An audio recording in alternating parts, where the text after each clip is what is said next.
창세기 6장부터 10장의 말씀을 중심으로 법대로 되다라는 제목으로 함께 은혜를 나누고자 합니다. 오늘 주일날 한 교회 장로님이 회사에 이제 중요한 일이 있어서 예배를 드릴 수가 없는 상황이 되어서 일을 하러 가시게 됐어요. 근데 가는데 배가 살살 아픈 거예요.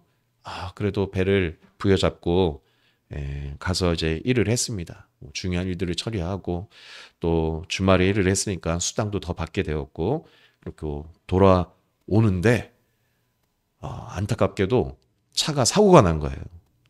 그래가지고 이제 병원에 입원하셔서 다리에 기부스를 하게 되었습니다. 그러면서 이제 오늘 주일날 예배도 못 드리고 일을 하고 그러다가 이렇게 또 차 사고가 나니까 거의 배까지 아프니까 하나님이 이거 심판하신 건가 이런 고민이 이런 생각이 들고 있었는데 다음날 목사님이 신방으로 오신 거예요. 그랬더니 목사님께서 김 장로 다음에 또 주일 빼먹고 예배 안 드리면 다음에 손가락까지 기부스한다 이렇게 하시고 가신 거예요. 장로님이 죄송하다고 그러고 이제 목사님 이제 가셨는데 설마 그러겠나 그랬습니다. 근데 이제 다음에 몸이 잘 회복됐는데 이 가까운 친구들이 그렇게 얘기를 하는 거예요. 야, 너 교회 다닌다고 같이 계속 못 만났는데 이번 주는 우리 한번 골프를 치러 가자. 그래가지고 그 친구들이 하도 강청을 해가지고 이 장로님이 이번에 이제 골프채를 차에다 싣고서 4명과 함께 저기 이제 필드로 나가서 골프를 쳤습니다. 그리고 이제 돌아오는데 사고가 난 거예요. 그리고 이제 그 다음날 되니까 또 목사님이 오셨습니다. 근데 진짜 사고가 이번엔 크게 나가지고 온몸에 기부스도 왔고 손가락도 했거든요. 그리고 목사님이 너 손가락까지 기부스 한다고 했잖아. 이렇게 얘기를 하시는 거예요. 그래서 이 장로님이 회개를 했고 그 후로는 주일을 성수하면서 열심히 교회 봉사하고 헌금을 하는 귀한 장로님이 됐다는 그런 이야기를 제가 전도사 시절에 한 교회 부흥회에서 들은 적이 있습니다. 여러분, 그리고 시간이 이제 흘렀어요. 제가 그때 굉장히 놀랐는데 그 간증을 목사님이 하시면서 말씀을 전하니까 끝나고 나서 성도들이 정말 뜨겁게 기도를 하더라고요. 아마 주일 성수 못하고 빠지셨던 분들이 회개하는 기도 같아요. 그러니까 잘못했습니다. 회개하고 뜨겁게 기도하고 강사님을 초청했던 담임 목사님은 너무 좋아하시고 그랬던 기억이 제 굉장히 인상 깊었어요. 그리고 이제 시간이 그로부터 많이 제가 그 전도사 때니까. 근데 이제 시간이 지나서 그 목사님께서 중풍병에 걸리셨어요. 그래서 잘 거동이 불편해지시고 말을 못 하시게 됐어요. 자, 그러면 목사님은 중풍병에 걸리시고 잘 걷지 못하시게 된 것도 그러면 하나님의 심판일까요?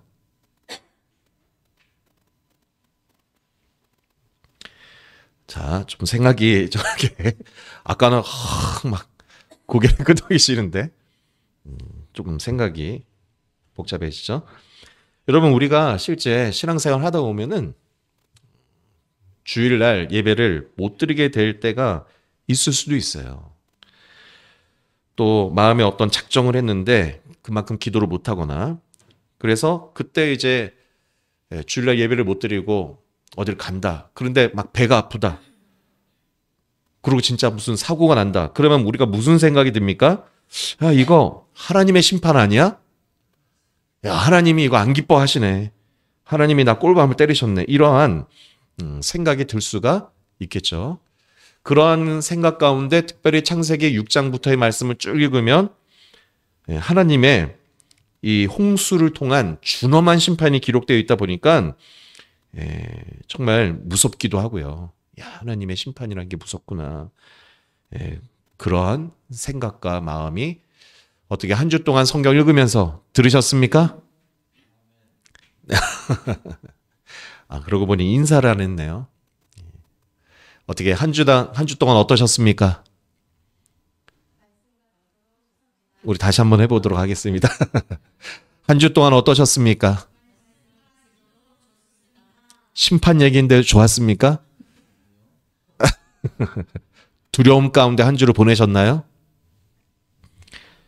예, 오늘 같은 말씀은요, 저는 굉장히 고민이 되는 말씀이었어요. 그리고 지금은 창세기라 덜한 겁니다. 이제 예언서로 가면은 그때는 정말 저는 조금 고민이 돼요. 왜냐면은 한 4, 5주를 계속 심판 예언만 들어야 될 수도 있어요. 그럴 때 우리는 참 어떻게 하나님에 대해서 인지를 하고 생각을 하고 하나님과 동행하는 삶을 살아야 되는지 우리가 이 말씀 속에서 이 심판의 말씀을 대할 때는 많이 고민이 되고 두렵기도 한 것이 사실입니다. 자, 그러면 정말 하나님께서 심판하시는 하나님으로 이 노아 홍수 사건, 하나님은 심판자시다. 이것을 말하려고 노아 홍수 사건을 기록한 것인가? 우리가 한번 말씀을 잘 볼 필요가 있어요. 오늘 우리가 본문에 보면은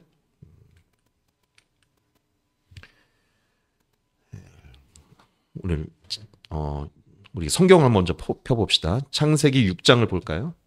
6장 11절에 보십시오. 창세기 6장 11절. 그때에 온 땅이 하나님 앞에 부패하여 포악함이 땅에 가득한지라. 하나님이 보신즉 땅이 부패하였으니 이는 땅에서 모든 혈육 있는 자의 행위가 부패함이었더라. 우리 같이 읽습니다. 13절 시작. 하나님이 노아에게 이르시되 모든 혈육 있는 자의 포악함이 땅에 가득함으로 그 끝날이 내 앞에 이르렀으니 내가 그들을 땀과 함께 멸하리라. 자, 하나님께서 뭐라고 말씀하셨다는 거죠? 땅과 함께 누구를 멸하리라? 예, 사람들을, 그 생명 있는 것들은 다 멸하겠다 이거예요.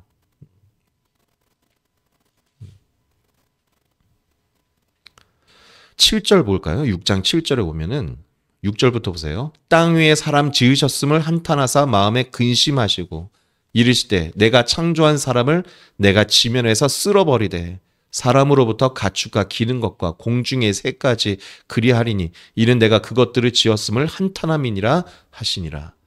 여러분, 이러한 말씀을 읽고 기도를 하고 하루를 시작할 때 어떻게 이번 한 주, 이게 월요일 날 말씀, 6장이면 월요일 날 말씀인데 월요일 날 평안하셨습니까? 쓸어버리시는 하나님인데, 멸하시는 하나님인데 정말 하나님은 무서운 분이구나. 여러분, 이러한 하나님의 말씀들을 우리가 읽을 때요, 참 하나님이 무서운 분인가, 심판하는 분이신가, 이런 생각이 들 수 있습니다. 자, 그런데 이 말씀은요, 여러분 문맥에서 잘 봐야 될 줄 믿습니다. 네, 문맥에서. 자, 성경의 말씀은 창세기로 우리가 다시 잘 기억해 보세요. 지금 이제 6장인데 창세기 1장부터 11장까지가 매우 중요합니다. 왜냐하면 신앙생활하는 모든 원리를 여기에 다 넣어놓은 거예요. 그래서 창세기 1장은 무엇을 얘기하고 있습니까? 하나님의 천지 창조를 말씀하고 있죠.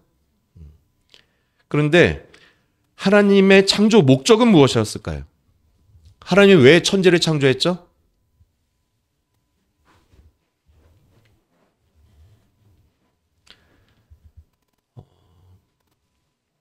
저는 어렸을 때 이런 질문 앞에 이런 대답을 많이 들었어요. 하나님의 영광을 위해서 창조했다. 하나님의 사람을 왜 창조했냐? 하나님의 영광을 위해서 창조했다. 그래서 사람은 하나님의 영광을 위해서 살아야 한다. 이 말을 들었습니다. 여러분, 틀린 말입니까?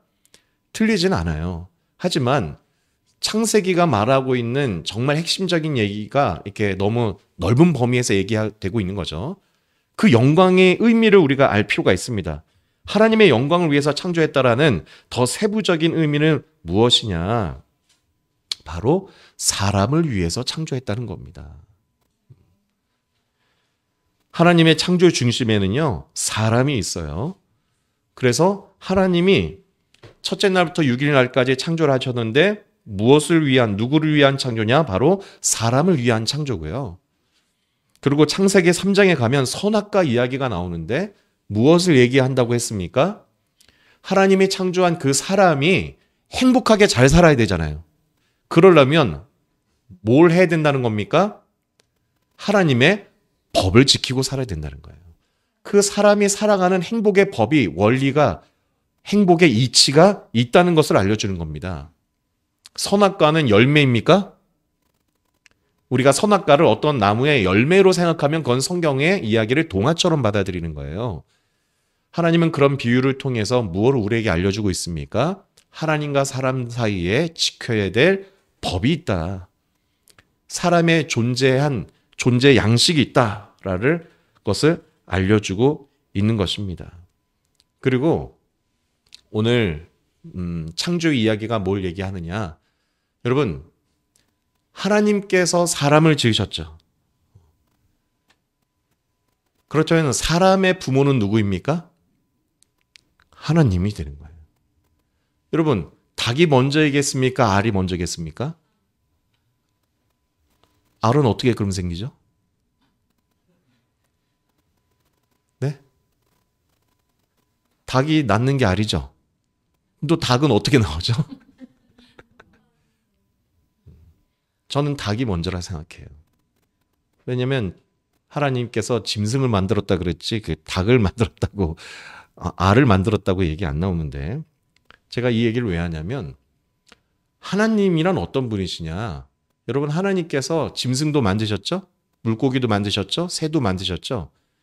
그러면 하나님께서 모든 짐승과 새들과 여러분 모든 생명 있는 것의 부모가 되시는 겁니다. 사람을 만드셨다면 사람의 부모도 누가 되시는 겁니까? 하나님이 되신다는 것을 창조의 원리에서도 보게 되는 것입니다.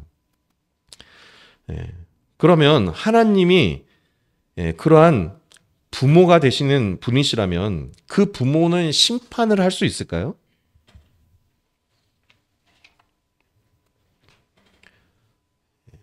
그것을 우리가 한번 생각을 해볼 필요가 있습니다. 여러분, 부모는 자녀를 훈계할 수 있죠?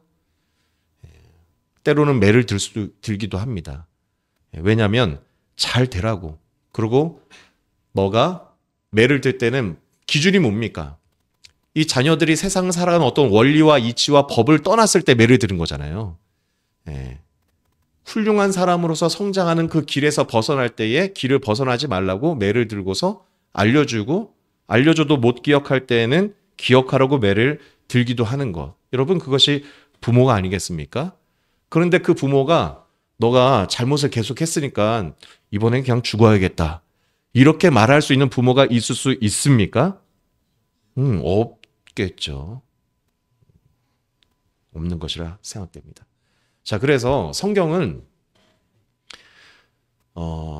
우리가 분명히 기록된 문자가 있지만 오늘 우리가 방금 읽었던 6장 9절, 8절, 또 12절, 13절 이런 말씀들에 하나님께서 쓸어버린다, 또 멸망하신다라는 말씀도 있어요. 하지만 요한복음 3장 16절과 빌립보서 2장의 말씀도 우리가 한번 읽어보도록 하겠습니다.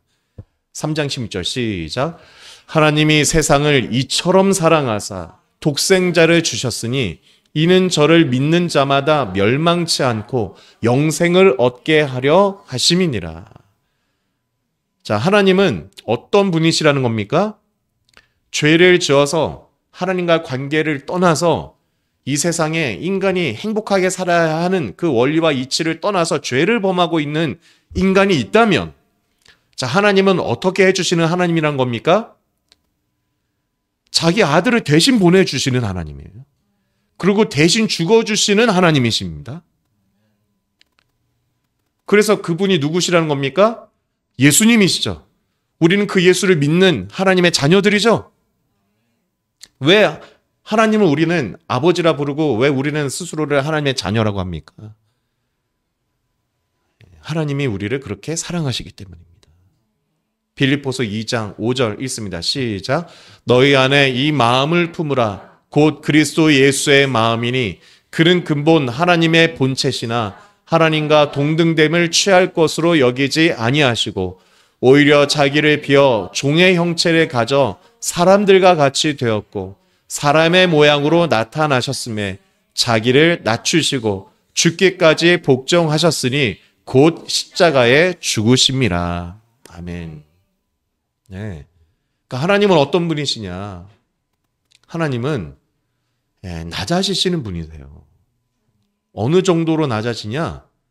자신이 사랑하는 사람이 죄로 인해서 죽을 수밖에 없고 종된 어둠의 삶을 살 수밖에 없다면 하나님 스스로 그 모든 영광을 버리고 종이 되기까지, 가장 낮은 곳에 사람처럼 되기까지도 서슴지 않으시고 실제로 하나님이 사람이 되셔서 말구유에 태어나셨잖아요.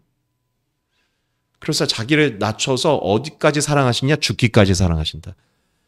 여러분, 이게 부인할 수 없는 게 자녀를 낳아본 사람은 다 알지 않습니까? 내가 배 아파서 낳은 자식이 아프면 부모는요, 대신 아프고 싶어요. 그 자녀가 죽을 위기가 처한다면 부모는요, 기꺼이 대신 죽습니다. 건강한 마음을 가진 부모는요. 여러분, 그렇다면 하나님, 인간 부모도 그런 마음을 갖는데 하나님은 그 마음이 없으시겠습니까? 근데 그 하나님이 잘못이 쌓이고 쌓였다고 해서 영원한 죽음으로 심판을 하시는 하나님인가? 오늘 창세기 6장부터의 말씀에 보면은 그런 것들이 헷갈릴 수가 있게 되는 것이죠. 자, 그러면 하나님께서 죄인들을 심판하신다, 멸하신다, 쓸어버린다라는 분명한 성경의 표현이 있습니다. 호흡이 있는 것들이 다 죽었다라고 이 창세기에 보면요, 그 비가 내려서요, 그렇게 기록이 되어 있기도 해요. 그럼 이러한 성경의 말씀들은 무슨 뜻을 나타내느냐? 여러분, 창세기만 아니라 신약 성경에도 그 말씀이 있어요. 로마서 6장 23절 우리 같이 읽겠습니다. 시작. 죄의 삭은 사망이요. 네. 죄의 값은 뭐라고요? 사망이. 요한복음 5장 29절 시작. 선한 일을 행한 자는 생명의 부활로, 악한 일을 행한 자는 심판의 부활로 나오리라. 아멘. 자, 이 말씀들은 뭘 얘기합니까? 죄를 즐겨서 죄 지면 됩니까? 안 됩니까? 안 돼요. 왜 그렇습니까? 구약 성경에 죄를 지으면 그 죄는 반드시 그 나쁜 결과를 맞이하게 된다는 겁니다. 그래서 레위기 출애굽기에는 그러한 죄가 있으면 제사장은 소를 갖고 와서 번제를 드리고, 가난한 사람들은 양을 잡고, 없으면 비둘기라도 잡고, 그것도 없으면 가루라도 갖고 와서 제사를 드리라고 했어요. 그 제사를 통해서 뭘 깨닫게 될까요? 죄를 지으면 값을 치르게 되는구나.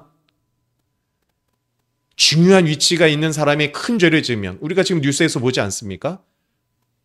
이 나라를 위해서, 공동체를 위해서 일을 하라고 큰 권한을 줬는데 그 일을 자기의 사욕을 위해서 쓰게 되면은 그 사람은 큰 죄를 짓게 되지 않습니까? 그래서 큰 형벌을 받게 되죠. 그 고대 시대에는 그것을 알려주려고 뭘 한 겁니까? 소를 죽인 거예요. 소는 귀합니까? 안 귀합니까? 엄청나게 귀합니다. 그거를 죽이는데 나의 죄 때문에 그 소가 죽어갈 때 피 흘린 것이 끔찍합니까? 안 끔찍합니까? 그걸 보고 배우라는 얘기예요. 아, 죄라는 것은 반복하면 안 되는 것이구나. 정말 나의 그 죄라는 것은 결국 값을 치르게 되는구나. 그걸 깨닫고서 바른 삶을 살려고 애써야 되는 것이 건강한 신앙생활을 좀 믿으시길 바랍니다. 근데 구약시대에 결국 이스라엘이 망한 이유는 성전에서 자신의 삶을 돌이키려는 생각을 하지 않고 매일 양과 소를 죽이고서 자신은 하나님께 의롭고 이제 복을 받을 때가 됐다고 생각을 하고 있었던 거예요. 그래서 하나님은 나는 제사를 원치 않고 긍휼을 원한다 하신 이유는 여러분 이런 뜻인 줄 믿으시기 바랍니다. 그리고 이 땅에서 다른 사람들이 누군가 볼 때 죄를 짓고 나쁜 짓을 하는데도 잘 사는 것 같아. 여러분 그렇지 않습니다. 반드시 하나님의 심판이 있습니다. 그 사람 분명히 이 땅에서도 어려움을 겪고 있는 거예요. 눈에 안 보이고 다른 사람이 내가 모를 뿐이지. 그리고 마지막에 최종 무슨 심판이 있습니까? 선을 행한 자는 생명의 부활이 있고 악을 행한 자는 그 사람도 영원히 삽니다. 왜냐하면 하나님의 존재 속성이 들어갔으니까. 하나님의 숨이 들어간 사람이니까. 하지만 어떻게 살까요? 죄를 짓는 사람들은 마음이 어둡습니다. 여러분, 삶의 향기가 나겠습니까? 안 나겠죠? 영적인 눈을 뜨고 보면은 아주 더러운 옷을 입고 있는 거예요. 여러분 생각을 해보세요. 오늘 교회에 올 때 그래도 뭐 메이커 있는 옷이 아니라 깨끗한 옷 입고 오지 않습니까? 내게 있는 그래도 좋은 깔끔한 옷을 입고 오는 이유는 무엇입니까? 여러분, 교회에는 아름다운 사람들이 있기 때문 아닙니까? 서로 아름다운 사람들이 교제하기에 내가 불편함을 안 주려고 여러분 좋은 옷을 입으려고 하고 예의를 갖추려고 깨끗하게 여러분 저도 샤워하고 오고요. 깨끗하게 하고 오지 않습니까? 그런데 그러한 예복의 준비가 되지 않고 깨끗하지 못한 사람들은요, 스스로 위축돼요. 그래서 여러분, 저는 청소년 사역하면서 많이 봤는데요. 마음에 분노가 가득하고 여러분 나쁜 마음이 있는 이 청소년들은 특징은, 공통점은 불을 끄고 꼭 모여 있더라고요. 제가 학교를 다녀봐도 일진들은 불을 끄고 구석에 모여요. 그리고 그곳에서 담배를 피거나 안 좋은 일을 하고, 그리고 그런 사람들이 있는 게 편하기 때문입니다. 여러분, 심판의 부활이 뭡니까? 죄를 짓고 아름다운 의복이 준비되지 못하여서 자신의 몸에 이미 죄로 인한 결과로 더럽고 냄새나고 있는 상태가 된 사람들은 그런 사람들끼리 모이는 거예요. 그럼 그것이 지옥이 아니겠습니까? 그러니까 이것은 하나님께서 너는 영원한 지옥에 가라라고 심판하는 겁니까? 아니면은 여러분 그러한 그 결과를 맞이할 수밖에 없는 것입니까? 사람이요, 자신이 그 죄악의 길을 선택해서 그 죄악에 뭘 맞이하게 된 겁니까? 결과를 맞이하게 되는 거예요. 부모가 자녀에게 이런 말을 저도 할 때가 있습니다. 야, 너 계속 그렇게 잘못하면 너 100대 맞고 3대 더 맞는다, 이렇게 얘기할 때가 있어요. 요즘은 제가 안 합니다. 옛날에 그런 말을 했는데, 좀 생각해보면 내가 왜 그런 무서운 말을 했나라고 생각을 해보면, 아이가 그러한 잘못된 행동은 반복하지 않기를 원하는 마음에서 나오는 거예요. 자, 그러한 관점에서 창세기 6장 5절, 6절, 7절을 다시 보란 얘기예요.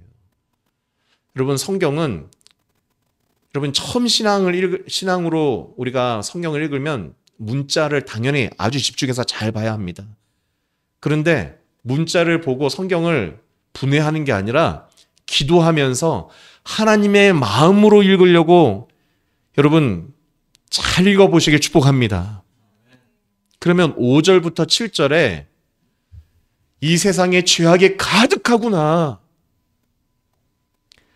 모든 사람들의 마음의 계획이 악할 뿐이구나 라는 것을 보는 하나님, 여호와 하나님의 마음이 어떻겠어요?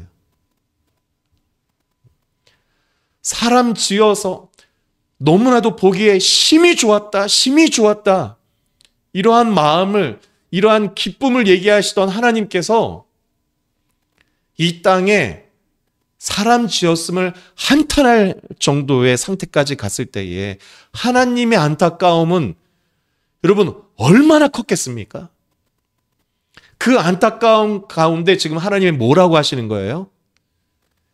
내가 쓸어버려야겠다, 그 얘기를 하시는 거예요. 여러분, 이러한 성경의 기록들은요, 그래서 결론적으로 뭘 얘기하냐, 얘들아, 너희들, 내가 너희들에게 준 이 세상의 창조의 원리와 이치대로 사람이 행복하게 살아가는 원리가 있어. 그 법대로 살아라, 그 얘기를 하고 있는 겁니다. 강조점이 너 안 그러면 죽어, 너 안 그러면은 너 심판받는다, 여기에 있는 것이 아니라 제발 뭐 하라는 겁니까? 제발 내가 너에게 준 창조의 원리대로 살아라, 이 얘기가 들어있는 겁니다. 여러분, 주일 성소는 왜 해야 됩니까?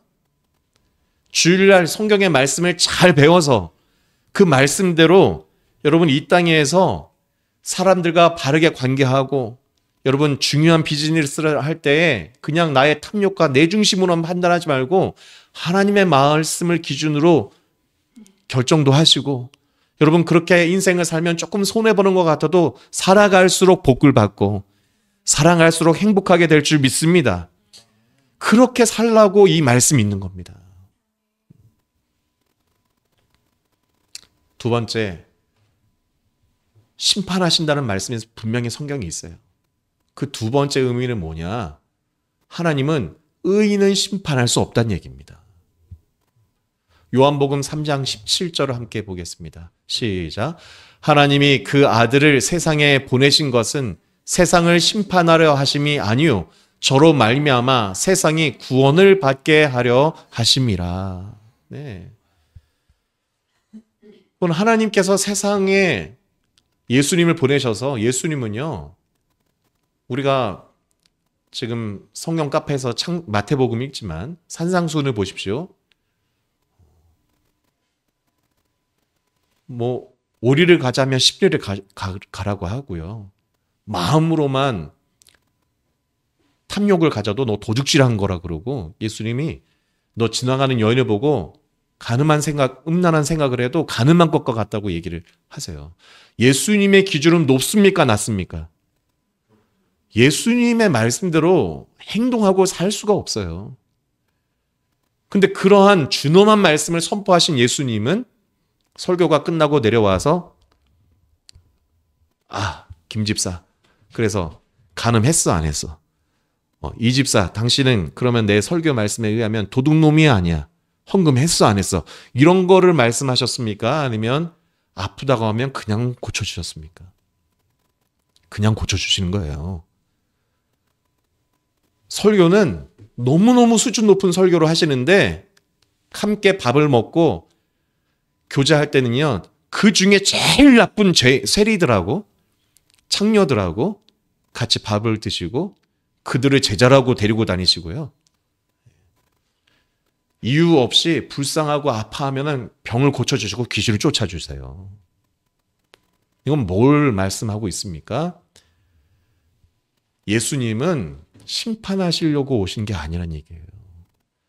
하나님의 말씀을 설교를 통해서 알려주시고 너희들이 도둑질하면 안 돼. 너희들이 악한 행동을 반복하면 안 돼. 그걸 알려주시면서 사랑을 주시는 거예요. 설교가 끝나면. 무조건 고쳐주시는 겁니다. 무조건 사랑하시는 겁니다. 무조건 수용을 하는 거예요. 여러분 자녀를 키워보면 아이들을 양육하고 키워보면 아이들이 어느 타이밍에 변합니까? 잔소리 한다고 변합니까?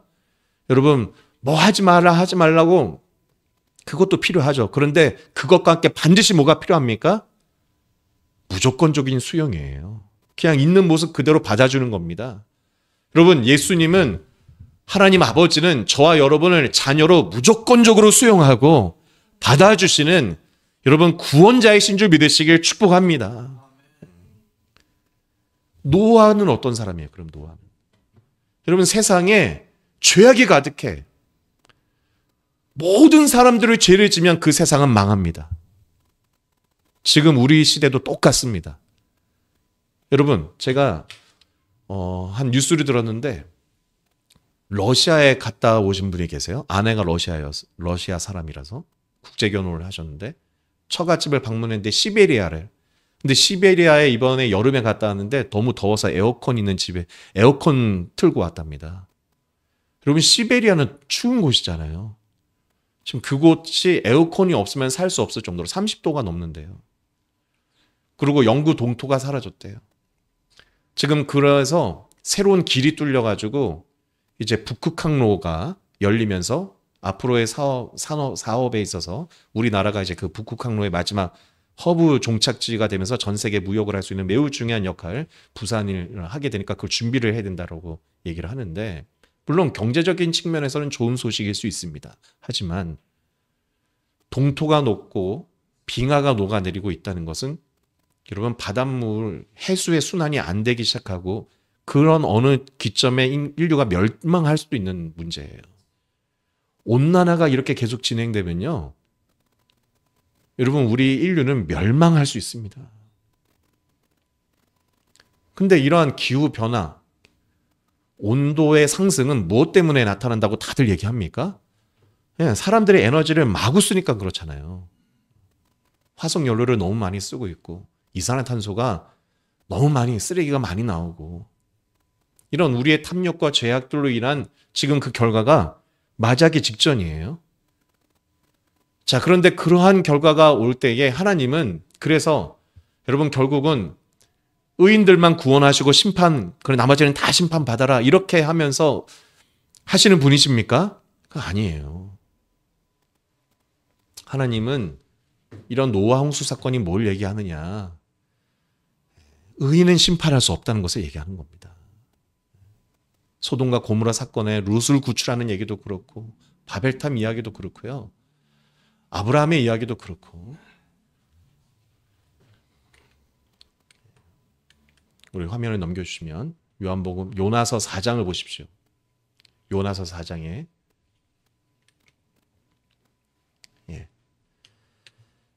여러분 요나서 잘 알지 않습니까? 요나라는 선지자가 있는데, 하나님은 여러분 아수르라는 나라가 북이스라엘을 침략해요. 그러니까 그 이스라엘 입장에서는 그 아수르라는 나라가 밉겠죠? 우리나라도 일본에게 침략당했을 때 얼마나 일본이 밉습니까? 그런데 그 니느웨라는 나라가 아수르의 수도예요. 근데 거기에 이제 하나님이 죄악이 너무 많으니까 그 죄악의 결과가 심판이 오게 될 상황이에요. 그래서 니느웨를 이 요나를 보내서, 야, 너 저기를 구원해라. 하나님이 회개하면 심판이 넘어가게 하니까 회개의 말씀을 전하라고 했어요. 그랬더니 요나가 가기를 좋아했습니까? 싫어했습니까? 싫어하는 거예요. 그래서 막 풍랑이 일어나니까 그럼 잘 됐다. 내가 죽어버려야지 하면서 바다에 나를 던지라고 해가지고 결국 물고기에 먹혔습니다. 그래가지고 물고기 뱃속에서 나왔더니 니느웨네. 근데 거기에서도 말씀을 안 전하려고 해요. 회개의 말씀을. 왜냐하면 이 요나는 이 니느웨 사람들이 제발 멸망당했으면 좋겠는 거예요. 왜냐하면 우리나라를 침략한 나쁜 놈들이니까. 그런데 그런 요나에게, 자, 요나가 그래서 말씀도 안 전하려고 하고 최소 조금만 전하고 박널쿵 아래서 햇볕을 쫙 그늘 삼아서 쉬고 있었어요. 그랬더니 하나님이 그 박넝쿨을 뜨거운 햇빛에 말라버리게 하셨습니다. 9절 보세요. 하나님이 요나에게 이르시되 내가 이 박널쿨로 말미암아 성내는 것이 어찌 옳으냐 하시니 그가 대답하되 내가 성내어 죽기까지 할지라도 옳으니이다 하니라. 이게 무슨 말이냐면 저 니느웨 사람들은 반드시 멸망당하고 심판받아야 된다는 거예요. 내가 화를 내는 게 옳습니다. 그때 하나님께서 뭐라고 하시냐? 10절 여호와께서 이르시되 내가 수고도 아니하고 재배도 아니하였고 하룻밤에 났다가 하룻밤에 말라 버린 이 박너쿨을 아꼈거든. 11절을 같이 읽습니다. 시작. 하물며 이 큰 성읍 니느웨는 좌우를 분별하지 못하는 자가 12만여 명이요 가축도 많이 있나니 내가 어찌 아끼지 아니하겠느냐 하시니라. 아멘. 12만 명의 니느웨 사람들을 하나님은 사랑하십니다. 자, 사람만 사랑하십니까? 거기에 누구도 있다고요? 가축도 있는 거예요. 창조 신앙이에요, 이게. 우리가 구속사 신앙인데 이걸 예수님, 그 예수님이 십자가만 우리를 구원해. 그렇게만 보면 안 됩니다. 창세기부터 성경 전체를 보면요. 하나님은 우리 인간을 구원하기 원하시는 우리의 아버지일 뿐만 아니라 가축들도 하나님이 창조하셨죠. 여러분 산과 나무, 바위도 하나님이 만드셨습니다. 땅 속에 있는 지렁이도 박테리아도 민물들도 하나님은 창조하시고 여러분 그들이 다 잘 살기를 원하시는 거예요. 그것이 하나님의 마음인 줄 믿으시길 바랍니다. 그래서 구원하기를 원하시는 거예요. 그러니 이러한 무서운 홍수 심판 사건이 기록되어 있는 이유는 무엇이냐? 뭐라고요? 제발 법대로 살아라. 잘 법대로 살아서 행복해라. 그래서 여러분 이 홍수 사건의 9장을 보십시오. 9장으로 가면 1절, 오늘 우리가 읽은 본문의 말씀입니다. 1절부터 읽겠습니다. 하나님이 노아와 그 아들들에게 복을 주시며 그들에게 이르시되 생육하고 번성하여 땅에 충만하라. 땅의 모든 짐승과 공중의 모든 새와 땅에 기는 모든 것과 바다의 모든 물고기가 너희를 두려워하며 너희를 무서워하리니 이것들은 너희의 손에 붙였음이니라. 모든 산 동물은 너희의 먹을 것이 되있지라. 채소같이 내가 이것을 다 너에게 주노라. 여러분 1절부터 2절 이 말씀 어디서 많이 보지 않았습니까? 떠오르는 말씀이 있죠? 창세기 1장 27절 28절에 사람들에게 주셨던 말씀. 여러분 홍수로 인해서 죽게 된 사람들은 그 죄악의 결과를 자신들이 맞이한 겁니다.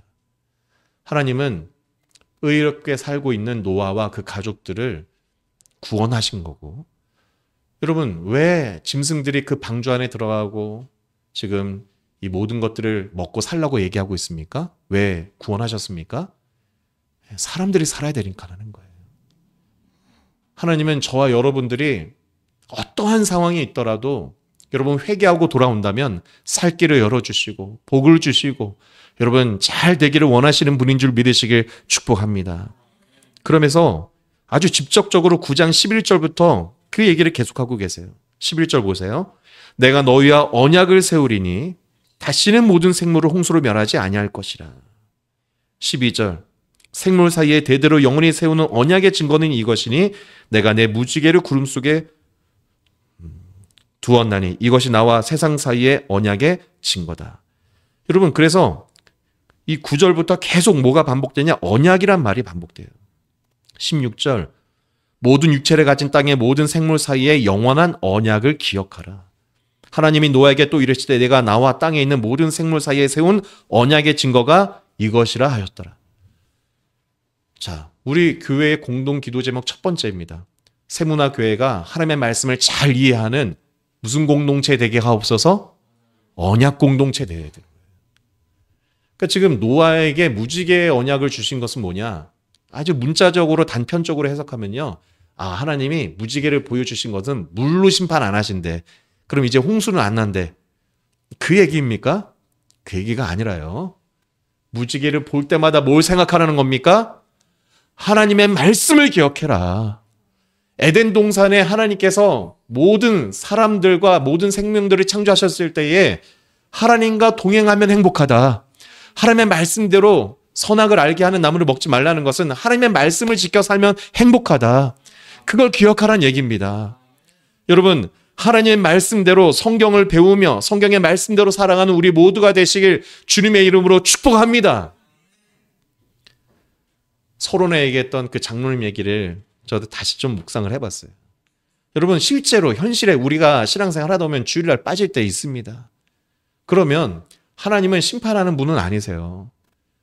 그러나 그런 일들이 반복되면 안 되겠죠?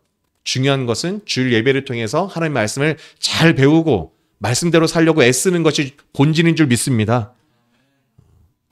만약 예배를 드렸는데 예배를 와서도 딴 생각하고 있고 예배 그냥 참석만 하고 그냥 갈고 그런 거는 저는 본질은 아니라고 생각해요. 그건 안 드린 것과 같습니다. 그러면 예배 못 드릴 때는 여러분 유튜브 방송이라도 들으시고 말씀을 잘 배우려고 애쓰시길 바랍니다. 그런데 나중에 이래도 뭐 별일 없네, 괜찮은가 보다 하고 막 골프 치러 가고 그랬잖아요. 여러분 그렇게는 빠지지 마시기 바랍니다. 왜냐, 그렇게 자꾸 주일날 놀이를 위해서 그냥 나의 편안함을 위해서 빠지다 보면 마음이 저는 분명히 불안할 거라 생각돼요. 여러분 불안 가운데 저도 조급할 때 운전하면 그럴 때 사고가 날 확률이 높더라고요. 그때 접촉사고 나고. 그러니까 그 장로님이 사고 나서 전신 기부싸고 정말 손가락까지 기부싼 거는 하나님이 한 겁니까? 아니면은 자신이 죄를 짓고 불안하고 그 결과를 맞이한 겁니까? 그 결과를 맞이하는 거예요. 여러분 죄를 짓고 그 결과를 맞이하는 인생이 되지 마시길 축복합니다. 이런 관점에서 우리의 신앙생활 나 자신을 잘 묵상하면 나는 노아 쪽에 가깝습니까? 아니면 홍수 때에 저기 비 맞고 있을 사람에 가깝습니까? 저는요, 비 맞고 있는 쪽에 가까운 것 같아요. 나는 하나님의 말씀대로 못 사는 게 더 많은 것 같아요.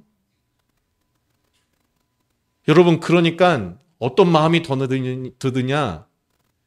진짜 하나님께서 나를 그래도 아들이라 불러주시고, 여러분, 하나님은 회개하고 오면 기회를 주시는, 70번에 7번이라도 용서하시고 기회를 주시는 분인 줄 믿으시기 바랍니다. 그 은혜 앞에 오늘 말씀을 기억하면서 어떤 기도를 하게 되느냐? 하나님, 제가 목사인데 목사가 목사답게 살아야 될 법이 있을 텐데 제가 목사답게 살 수 있도록 도와주세요. 여러분들도 가장이면 가장답게 살 수 있도록 도와달라고 기도하시고, 집사거든 권사거든 하나님, 제가 권사로서 권사답게 권사가 해야 될 일들이 있을 텐데, 법이 있을 텐데, 하나님, 제가 그렇게 기도해 보니 못하는 게 많습니다. 여러분, 그런 것들이 있다면 회개하면서요, 더 말씀대로 살려고 애를 쓰는 것, 그것이 말씀대로 살는 삶인 줄 믿습니다. 누가 완벽하게 말씀대로 살겠습니까? 놀랍게도 그러한 자들을 하나님께서는요, 자녀라 부르시고 예수님은 무조건 고쳐주셨어요. 무조건 받아주셨습니다. 여러분, 그 은혜 안에서 늘 살아가시길 주님의 이름으로 축복합니다.